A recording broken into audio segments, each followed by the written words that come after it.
21वीं सदी का युवा अपने से प्रश्न करे कि सन्यास क्या है,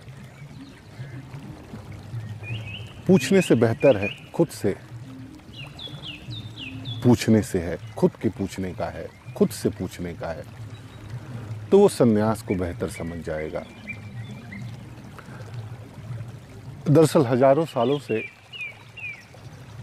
समझाने के नाते बहुत सारी चीजें समझने के पार चली गई हैं। अब कोई जल से पूछे कि वह जल को कैसे समझेगा, कोई पत्तों से पूछे कि पत्तों तुम बताओ, तुम अपने आप को पत्ता कैसे समझ सकते हो, तो ये बड़ा ही कंफ्यूजन सा प्रश्न है। मैं तो समझता हूं कि सन्यास जीवन ही है, क्योंकि विवेक का जो सवाल है, बुद्धि का जो सवाल है, वह जिस मात्रा में मनुष्य को मिला है वह और जीव जंतु, प्राणी, पक्षी, वनस्पतियों को नहीं मिला है। तो यह विवेक मिलना, यह दृष्टि उसे जो मिली है प्रकृति की तरफ से, यही सन्यास है। बस जो दृष्टि मिली है उसमें किसी चीज का मिलन ना हो, उसमें किसी चीज को प्रक्षिप्त ना किया गया हो, कोई चीज और ना जोड़ी गई हो, तो वह स्वयं ही सन्यास है। एज इट इज चीजों को देखना, देखने की प्रवृत्ति को जागृत कर लेना, यही सन्यास है। कुछ मामलों में 21वीं सदी के जो बच्चे हैं, जो नौजवान हैं, वो बेहतर स्थिति में हैं। वह बेहतर स्थिति में इसलिए है क्योंकि उन्हें अपने इतिहास के बहुत गोलमाल से मतलब नहीं है। हालांकि बुजुर्गों के वो रोष के पात्र बनते हैं कि जब उनसे कहा जाता है कि तुम्हें इतिहास के विषय में कुछ जानकारी नहीं है, तुम अपने बुजुर्गियत को नहीं जानते, अपने मूल्य को नहीं जानते, तो मैं तो कहता हूं बेहतर है नहीं जानते। क्योंकि जीवन तो निश्चित रूप से इतिहास से संबंधित होता है, पर उसकी मात्रा बहुत कम होती है। हमेशा आगे की तरफ जो विचार होते हैं, आगे की तरफ बढ़ने की जो परंपरा होती है, जो दृष्टि होती है, वो कुछ नया ले आकर के खड़ी कर सकती है। तो युवा मूल्यों को नहीं जानते, युवा इतिहास को नहीं जानते, हमारे थोथे शास्त्रों से परिचित नहीं है, यह उनके लिए बेहतर है। उनके अंदर संभावना है कि इस दृष्टि को वह जागृत कर ले, इस दृष्टि को वह समझ ले, और वह समझ ही रहे हैं। हमें लगता है कि वो नए नए तरह के वो जीन्स पहन करके और कुछ नए स्टाइल में बालों को झाड़ करके और कुछ अजीब ढंग से बातचीत कर रहे हैं। नहीं, यह इस समय की मांग है, ये इस समय की दृष्टि है, जिसको वह कर नहीं रहे, वो उनके अंदर स्वतः ही उतर जा रहा है। अब आप देखिए ना, छोटे छोटे बच्चे मोबाइल को हाथ में लेते हैं और वो कई सारे एप्लीकेशंस को डाउनलोड कर लेते हैं और उसके सिस्टम को जानते हैं, समझते हैं, उसको डिलीट करते हैं, गेम को खेलते हैं। बहुत सारी चीज़ें जो हम लोगों को समझने में क्लास लेनी पड़ती हैं, वो स्वतः ही जान रहे हैं। तो समय की जो दृष्टि है वो युवाओं को मालूम है। ये हम लोग उनको पीछे से पकड़ने की कोशिश करते हैं कि तुम तेजी से भाग रहे हो, तुम तेजी से भाग रहे हो, तुम गलत दिशा में जा रहे हो। तो युवाओं के रहन सहन से, युवाओं को देखते हुए, युवाओं की दृष्टि से हमें अब सन्यास को समझने की आवश्यकता होगी। और वो दरअसल सन्यास में है। बस उन्हें इस चेतना को, इस स्मृति को, इस जीवन को एज इट इज जिस तरह वो ले रहे हैं, थोड़ा उसमें होश पूर्वक उसे लेने की आवश्यकता है। और ये होश कोई बहुत बड़ी बात नहीं है, उनके अंदर अपने आप खड़ी हो सकती है। आज भारतीय युवा, कहा जा रहा है कि अपना, जैसे आपने कहा कि ऐसा माना जाता है कि वो अपना इतिहास नहीं जानते, अपना जो संन्यास की परंपरा भारत में रही है उसे नहीं पहचानते, ज़्यादा मॉड हो गए हैं आजकल के बच्चे। तो क्या मॉड होना गलत है? क्या संन्यास लेना या संन्यास धारण करना या सन्यासी हो जाना सही है? अपने परिवार को या अपने किसी को, अपने को किसी को छोड़ के, मोह त्याग करके संन्यास लेना सही है? देखिए, उस सन्यास को, जिस सन्यास की बातें लोग करते हैं, उसको समझ लेने का फायदा क्या होगा। कुछ लोग सन्यासी हो गए और कुछ लोग अपने ढंग से सन्यास को व्याख्यायित किया, परंपरा उस पर कुछ लिखी पढ़ी, किसी सन्यासी ने तो व्याख्यायित नहीं किया। यह पंडित, ये जो बुद्धिजीवी वर्ग है जो इसका धंधा करता है, उसी ने इस विषय पर कुछ लिखा। तो उस सन्यास को जान करके फायदा क्या है, जिस सन्यास में लंगोट पहन करके कुछ खास ढंग की प्रक्रियाओं को करके आप सन्यासी जैसे लगते हैं या दिखते हैं। मैं तो कभी नहीं स्वीकार करता कि वह कोई सन्यास है।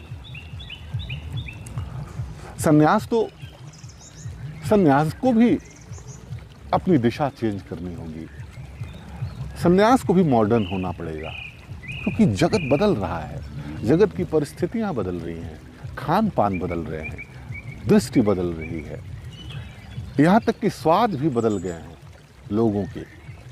तो सन्यास उसी घिसी पिटी अर्थ में हम उसको समझें और उसी घिसी पिटी अर्थ से सन्यासी होने की कोशिश करें, तो इसमें कोई बात विशेष नहीं होगी। उसके लिए तुम्हारे ये जो ग्रंथ हैं वही काफ़ी है, उनको पढ़ लिया जाए, वो बस बात हो जाएगी।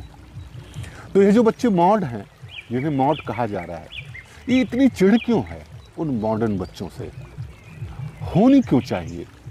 वो बच्चे अगर मॉड हो करके, वो जीन्स पहन करके अगर सन्यास को ले रहे हैं, तो इसमें दुविधा किस बात की है? कपड़ों से सन्यास का क्या अर्थ है, मैं समझ नहीं पाया आज तक। हाँ, ये अलग बात है कि आप संन्यास्त हो जाएं और आपके अंदर एक किसी चेतना का विकास हो जाए और आप एक खास किस्म के अपनी सहूलियत को समझने के लिए, अपने ढंग से रहने के लिए कोई खास कपड़ा चुन लें, तो यह तो उसकी सहूलियत का मामला है। पर सन्यासी कोई ट्रेडमार्क तो है नहीं कि हम सन्यासी हो गए तो इसी ट्रेडमार्क के कपड़े को पहनेंगे, इसी ढंग से रहेंगे, इसी तरह रहना चाहिए। यह तो गलत बात है और युवा इसको मानने को तैयार नहीं है। हमें अगर नौजवानों को, हमें अगर इन तथाकथित, जैसे लोग कहते हैं, मॉड बच्चों को सन्यास की दीक्षा देनी होगी, तो उनके ही ढंग से उन्हें सन्यास की दीक्षा देनी होगी, उनके ही कपड़ों में उन्हें सन्यास की दीक्षा देनी होगी, उनके ही विचारणा में उन्हें सन्यास के पथ पर लाना होगा। और सन्यास का पथ कोई पहाड़ पे चढ़ना नहीं है, सन्यास का पथ कोई कुआं खोदना नहीं है, सन्यास का पथ कोई आसमान में उड़ जाना नहीं है। सन्यास का पथ इसी जीवन में आनंद लेते हुए दूसरों को आनंदित कैसे किया जा सके, यह पथ होता है। वह खेती भी आनंद से करेगा और वो किसी फैक्ट्री का मालिक भी होगा तो एक आनंद से करेगा। प्रेम भी वो आनंद से कर सकेगा, स्वतंत्र होकर कर सकेगा और दूसरे को स्वतंत्र रख सकेगा। तुम देखो ना आजकल के प्रेमियों को, वो जिस मूल्य को लेकर के आगे बढ़ रहे हैं, वह मूल्य उनको दुख दे रहा है। वह दुख क्यों दे रहा है? क्योंकि उन्होंने एक पैमाना खड़ा कर रखा है कि प्रेम का यह पैमाना है, विवाह का यह पैमाना है, और इसी पैमाने, इसी दायरे के बीच में रह करके वह दूसरों को दिखा रहे हैं कि हम वैवाहिक जीवन में हैं, हम प्रेम के जीवन में हैं। इसका क्या अर्थ है? जिससे तुम प्रेम करते हो या जिसके लिए तुम प्रेम में हो, वह जान ले तो ठीक, ना जाने तो और भी ठीक, क्योंकि देखने और दिखाने की बात नहीं है। ठीक इसी अर्थ में सन्यास भी न किसी को दिखाने का अर्थ है, उसको किसी को दिखाने में कोई अर्थ है, न स्वयं यह बताने या दिखाने का कोई अर्थ रह जाता है कि मैं सन्यासी हूँ, मैं प्रेमी हूँ, मैं कोई कवि हूँ। यह सब निरर्थक बातें हैं। सन्यास को समझना है तो अपने आप को समझ लेना है। अपने आप को आप समझ लेंगे तो जीवन की सारी स्वतंत्रताएं, सारा प्रेम, सारी करुणा का अनुभव आपको होने लगेगा और आप इस पथ पर आगे बढ़ सकते। तो जो आप कह रहे हैं वो आत्मिक संन्यास की आप बात, तो आज का युवा जहाँ उसे कमाना भी है और शायद आज के समय में सारी परेशानियों का कारण ही ये है कि उसे कमाना भी है, पर उसे एक शांति भी चाहिए जो उसे नहीं मिलती है, इसलिए शायद वो संन्यास की तरफ दौड़ भी रहा है। तो वो कैसे बैलेंस करे, क्योंकि संन्यास, जैसे आपने कहा, चीज़ों को छोड़ने का नाम संन्यास नहीं है, चीज़ों को ग्रहण करने का नाम संन्यास है। तो जिस चीज़ को वो ग्रहण करना चाहता है और उसे कमाना भी है, अपने परिवार को पालना भी है, तो वो कैसे मैनेज करे दोनों चीज़ें? देखिए,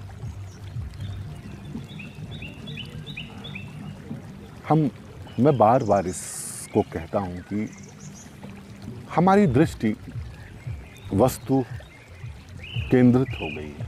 हमारी दृष्टि थोड़ा और हम सूक्ष्म हो जाते हैं तो शब्द केंद्रित हो गई है।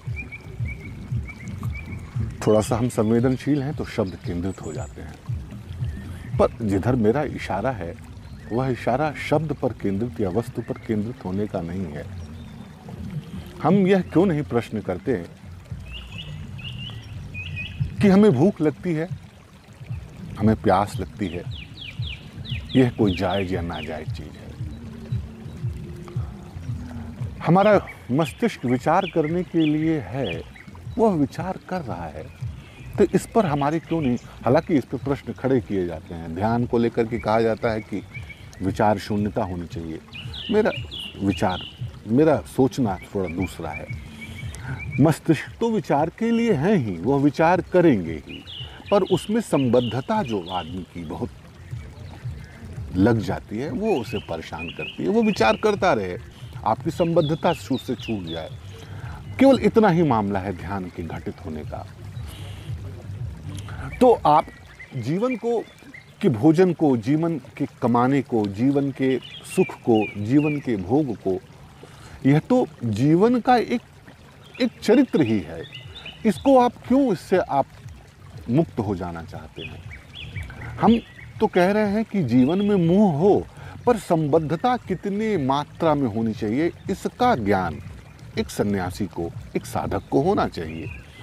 अब उसे प्यास लगी हुई है, देह उसकी मांग कर रही है कि उसे प्यास लगी हुई है, और वो कहे कि नहीं मैं सन्यासी हूँ, हर मांग को मैं खारिज करता हूँ, वो प्यास के बिना मर जाएगा, पानी के बिना मर जाएगा। तो उसे इतना मालूम है कि पानी मुझे ले लेना है, ये डिमांड है हमारे शरीर की, उससे कोई संबद्धता नहीं है। जो मांग है उस मांग की पूर्ति जायज तरीके से कैसे संभव हो सके, इसका विवेक, इसका ज्ञान जब उसके अंदर धीरे धीरे बढ़ने लगता है तो सन्यास का पथ गाढ़ा होने लगता है। मैं ये थोड़ी कहता हूं कि आपको क्रोध नहीं आएगा, पर क्रोध की सीमा और क्रोध किस लिए आ रहा है, इस विषय में हमें तो स्वयं विश्लेषण करना होगा। क्रोध हमें इसलिए आ रहा है कि कोई हमसे ज़्यादा पैसा कमा लिया और हम कम कमा रहे हैं, तो इस पर थोड़ा विचार करिए कि यह तो मूर्खता है, सीधे सीधे मूर्खता है, ये तो स्वार्थ के नाते जन्मा क्रोध है। पर जगत में कहीं अपराध हो रहा हो, जगत में कहीं मूर्खताएं व्याप्त हो और उस पर आपको क्रोध ना आ रहा हो, तो यह भी विचार करने की जरूरत है कि आप किस तरह के व्यक्ति हैं कि आप अपनी जगह से बैठे हुए आप क्रोधित नहीं हो रहे, आप एकदम शून्य। ये जो शून्यता की बात कही गई, ये जो भ्रम फैलाया गया कि व्यक्ति विचार शून्य हो जाता है, तो क्या ये कैसी मूर्खता की बातें फैलाई जा रही हैं? जीवन को सही अर्थ में समझना, जहाँ क्रोध की आवश्यकता है वहाँ क्रोध, जहाँ प्रेम की आवश्यकता है वहाँ प्रेम, जहाँ नौकरी की आवश्यकता है वहाँ व्यक्ति नौकरी करेगा। पर इससे सन्यास का क्या लेना देना है? सन्यास तो एक तरह की जागृति है चीज़ों को लेकर के, वो नौकरी को लेकर के भी हो सकती है, इस पानी को लेकर के हो सकती है, संगीत को लेकर के हो सकती है, क्रोध को लेकर के हो सकती है, जीवन को लेकर के हो सकती है। तो आपकी जागृति कैसे धीरे धीरे उस दिशा में बढ़ रही है, यह विचार करने, यह साधना को समझने की आवश्यकता है कि यह दरअसल सन्यास की साधना है। देखिए, ये जल धीरे धीरे अपने लहरों में एक तरह की आकृति को जन्म दे रहा है। जल की जो आकृति है वह जल स्वयं निर्मित नहीं कर रहा है। जल ने तो अपने आप को एक तरह से छोड़ रखा है हवाओं के साथ। हवा ने उसका साथ दिया, जल ने हवा का साथ दिया और एक तरह की आकृति निर्मित हो गई। एक तरह का संगीत धीरे धीरे बह रहा है। संगीत बह रहा है, मैं यहाँ ये कहूँगा, कोई बज नहीं रहा है। और बहने के बाद वो किसको आनंद दे रहा है, किसको आनंद नहीं दे रहा है, यह इस ताल ने इसकी चिंता नहीं की हुई है। वो इतनी भर चिंता कर रहा है कि उसे हवा के संग कैसे हो जाना है, उसे धरती के ऊपर कैसे बस हो जाना है। होने की अवस्था में है ये। और अगर एक बार हम होने की अवस्था में हो जाएं तो एक नए तरह की आकृति, एक नए तरह की कविता, एक नए तरह के संगीत का उदय होता है जो बहता है, दूसरों को भी सुख देता है। इसमें नाना मछलियाँ हैं, सांप हैं, चिड़िया है, पशु पक्षी आते हैं, नहाते हैं, निकल लेते हैं। एक तरह का सौंदर्य निर्मित हो रहा है और एक तरह का संन्यास निर्मित हो रहा है जो बहता है इस तरह। इसका अपना एक रूप है, अपना एक दृश्य है, अपनी एक कविता है जो शब्दों के माध्यम से तो कदापि नहीं कही जा सकती, केवल अनुभव में लाई जा सकती है। और ये अनुभव अगर हम एक जागृत रूप में इसको स्वीकार करने लगे, समझने लगे, तो बात संन्यास की समझ में आ जाती है। मैं समझता हूँ कि आज हम लोग का टहलना पूरा हुआ, कुछ बातें अच्छी हुई। फिर अगर कल यहाँ आ सके तो कुछ नई बातों को लाएंगे। चले, आज इतना ही। साधो।